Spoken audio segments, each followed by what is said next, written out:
Bismillahirrahmanirrahim. Assalamualaikum warahmatullahi wabarakatuh. Alhamdulillah, bagaimana kabarnya Bapak Ibu semua, sahabat Magnet Rezeki? Semoga Anda selalu dalam keberkahan dan lindungan Allah Subhanahu wa taala, ya. Dan semoga materi Magnet Rezeki bisa merubah kehidupan Anda menjadi manusia yang jauh lebih baik dan rezeki Anda mengalir seperti air bah. Bapak Ibu, kali ini saya ingin menyampaikan tentang materi Law of Projection. Sebenarnya materi ini sudah saya sampaikan dalam beberapa tulisan, ya, dan juga tersebar dalam beberapa audio. Tapi nampaknya perlu saya fokuskan pada satu audio tersendiri agar Anda memahami konsep dasar dari magnet rezeki, ya.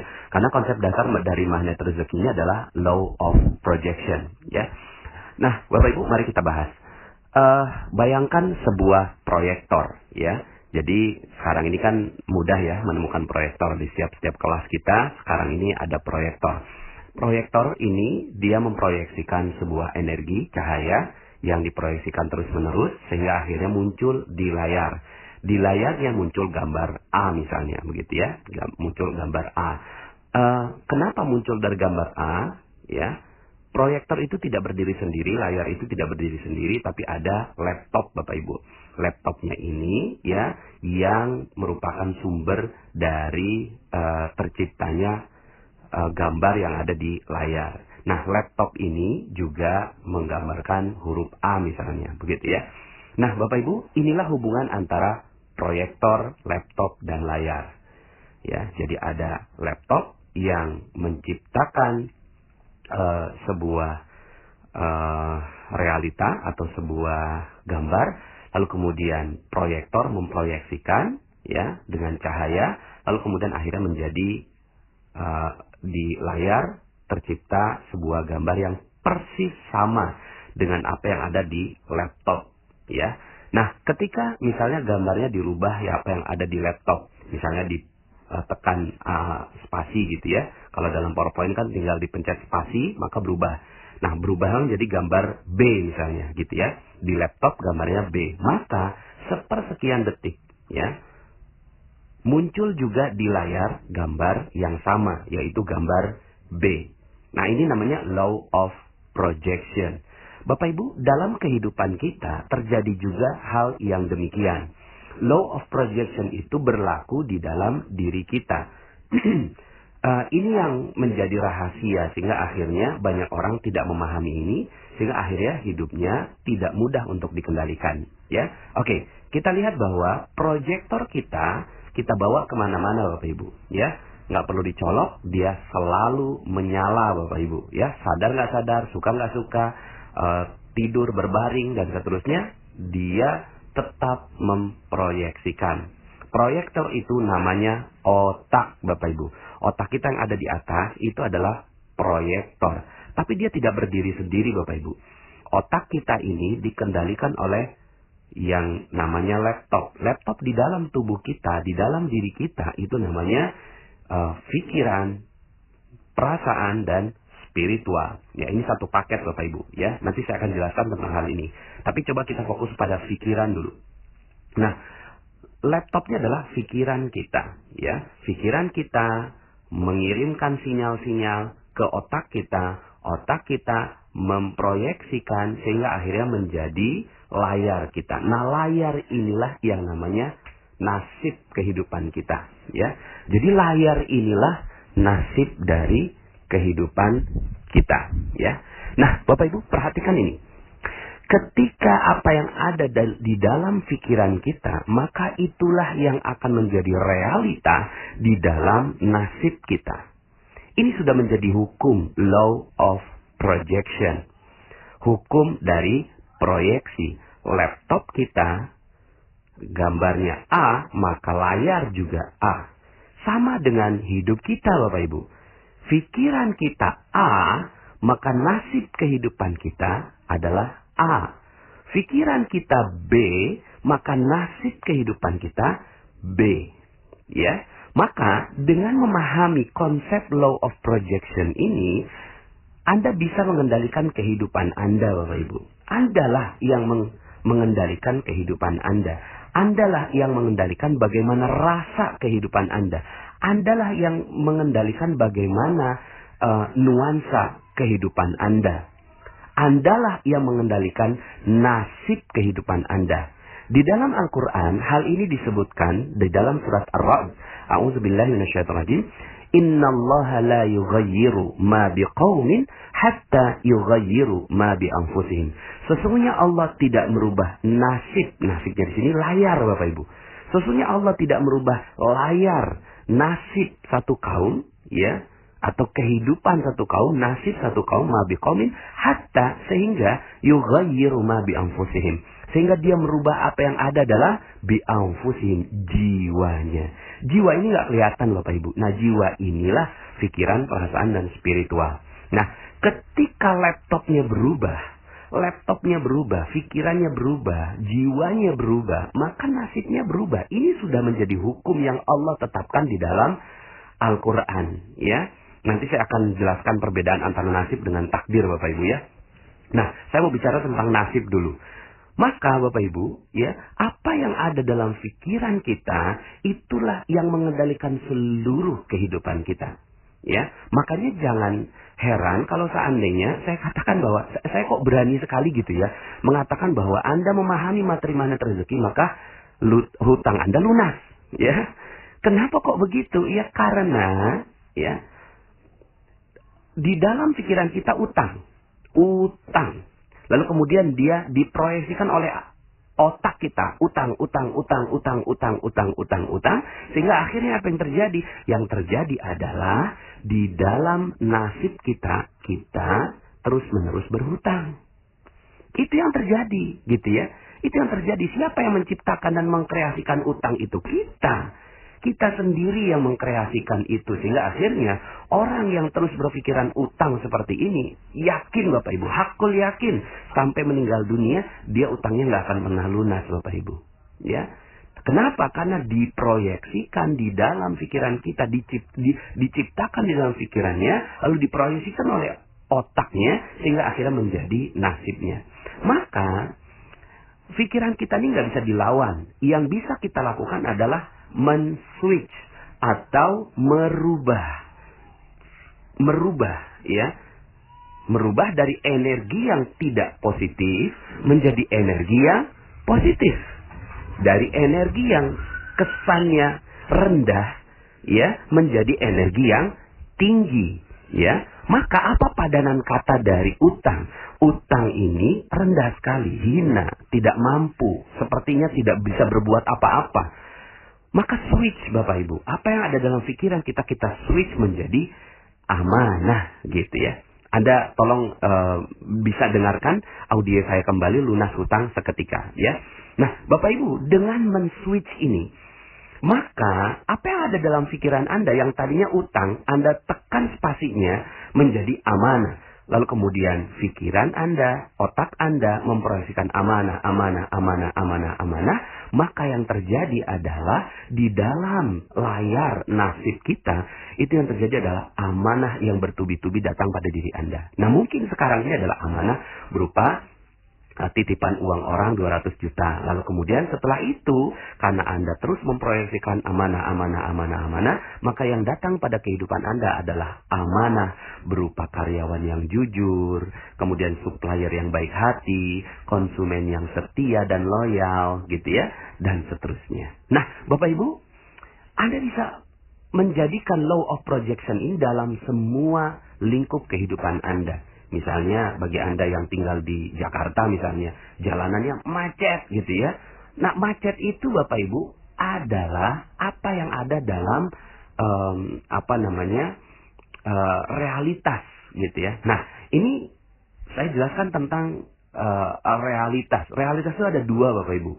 Satu, realitas sekunder, dan yang kedua adalah realitas primer.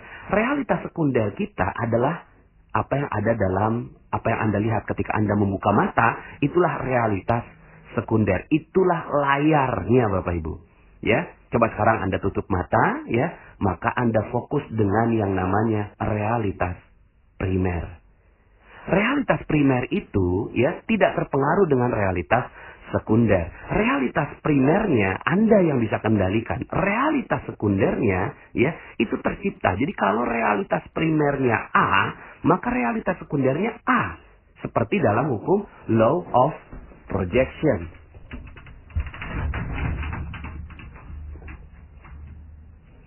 Seperti yang dalam hukum law of projection, ketika di laptop A, maka di nasib Anda adalah A. Di realitas primer Anda macet, maka realitas sekunder Anda macet. Sehingga akhirnya hidup Anda jadinya macet. Dan saat itu kita sedang berdoa Bapak Ibu. Ya Allah, macetkan hidupku, macetkan rezekiku, macetkan kebahagiaanku, macetkan keharmonisanku. Sehingga akhirnya yang terjadi Bapak Ibu betul-betul macet. Semuanya, proyeknya macet. Ya, proyeknya macet, rezekinya macet, semuanya macet. Lalu apa yang harus kita lakukan? Ya switch Bapak Ibu, pencet ya spasinya. Tombol spasinya dipencet dengan penuh. Ya, ketika realitas primer kita menyebut penuh, ya, maka sebenarnya kita lagi memproyeksikan, ya Allah, penuhkan hidupku, penuhkan rezekiku, penuhkan kebahagiaanku, penuhkan keharmonisanku, dan seterusnya. Sehingga yang terjadi di dalam realitas sekundernya terjadi adalah penuh Bapak Ibu. Sehingga akhirnya semua kehidupan Anda penuh dengan kebahagiaan. Ya, maka dengan konsep ini, ya, Anda bisa kendalikan seluruh kehidupan Anda. Apapun realitas sekundernya, apapun realita, ya katanya realita, tapi kalau saya menyebutnya itu realitas sekunder. Apapun realitanya, ya, apapun faktanya, Anda bisa merespon dengan tepat Bapak Ibu. Ya, faktanya Anda punya utang. Faktanya Anda ya melewati jalanan yang macet. Faktanya ya Anda mungkin akan didatangi oleh polisi, pengacara, orang yang menagih Anda, debt collector. Faktanya bisa jadi Anda adalah seorang istri yang suaminya penuh dengan kedengkian, kebencian, memukul Anda, KDRT, dan seterusnya. Faktanya bisa jadi anak Anda kena narkoba. Faktanya bisa jadi Anda dilahirkan dari seorang nauzubillah perzinahan begitu ya. Faktanya bisa jadi Anda melihat ada korupsi di Indonesia. Faktanya bisa jadi ada pembunuhan, pencurian, kemaksiatan, dan seterusnya. Faktanya bisa jadi macam-macam Bapak Ibu. Faktanya bisa terjadi apapun, gitu ya. Faktanya bisa terjadi apapun dalam realitas sekunder Anda. Tetapi di dalam realitas primer Anda, yang ada hanya boleh kebahagiaan, keharmonisan, kecintaan, ya, dan energi-energi yang positif. Kalaulah sudah ada realitas sekunder, realitas primer yang demikian di dalam pikiran Anda, maka yang terjadi adalah hidup Anda sudah bahagia Bapak Ibu. So what gitu loh. Mungkin sekarang ini Anda akan didatangi oleh banyak orang untuk menagih hutang Anda. Tapi kemudian Anda tarik nafas, Anda cool di dalam pikiran Anda bahwa Anda adalah orang yang baik hati, Anda adalah orang yang amanah, Anda adalah orang yang jujur, Anda adalah orang yang penuh cinta kasih, Anda adalah orang yang bahagia, Anda menyebarkan kebahagiaan buat orang lain. Maka orang yang nagih di depan Anda itu akan kebingungan Bapak Ibu. Percaya saya. Orang yang akan nagih gitu ya, debt collector itu kerasa energi apa yang ada di dalam realitas primer Anda. Ya, maka penting sekali menjaga realitas primer ini, ya. Penting sekali menjaga realitas primer ini. Nah, persoalannya begini Bapak Ibu. Otak kita selain memproyeksikan, dia juga menyerap. Dia menyerap 2 juta informasi per detik, ya.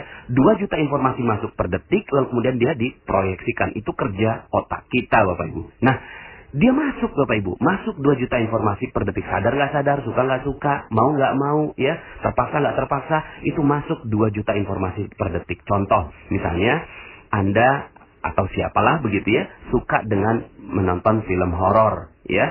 Dia suka menonton film horor, maka yang dia tonton terus gitu ya, setiap hari dia nonton film horor, maka masuk 2 juta informasi per detik di dalam pikirannya, ya.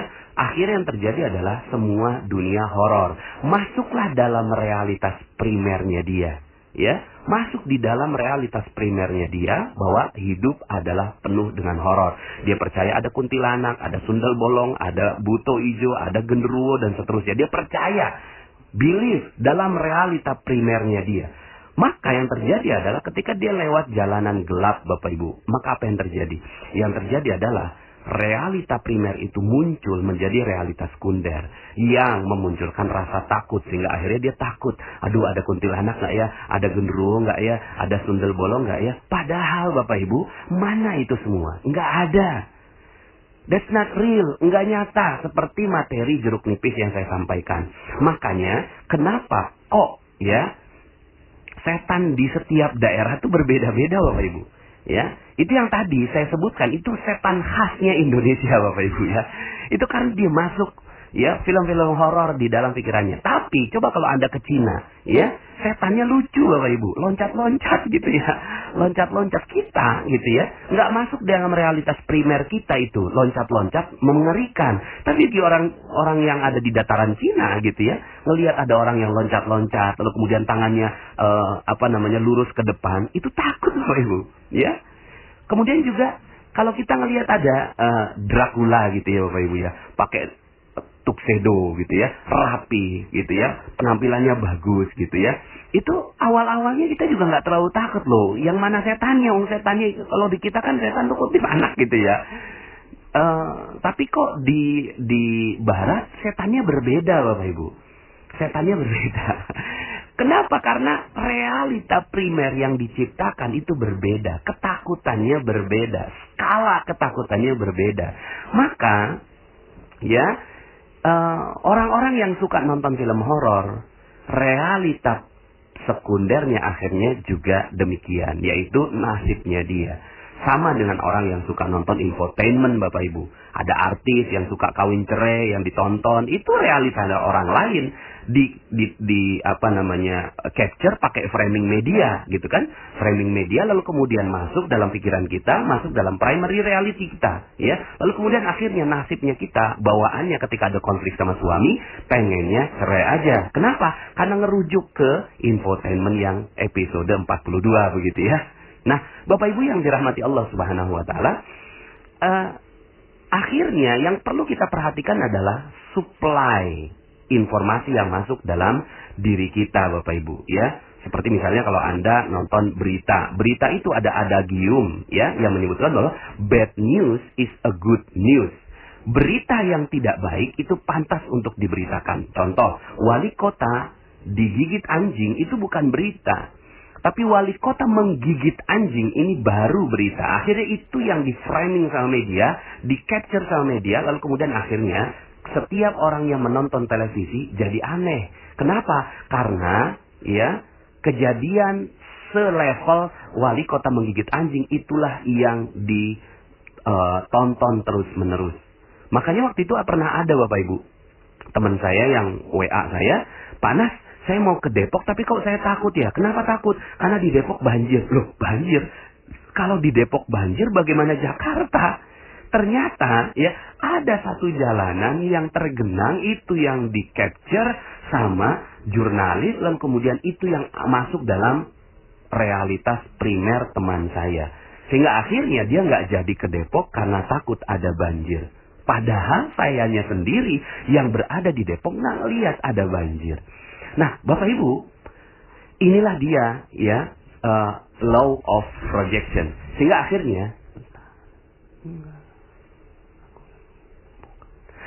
akhirnya yang terjadi pada diri kita adalah ya hukum law of projection ini berlaku setiap hari, Bapak Ibu. Ketika Anda mensuplai berita-berita yang nggak bagus, ya, hal-hal yang nggak bagus dalam pikiran Anda, hati-hati.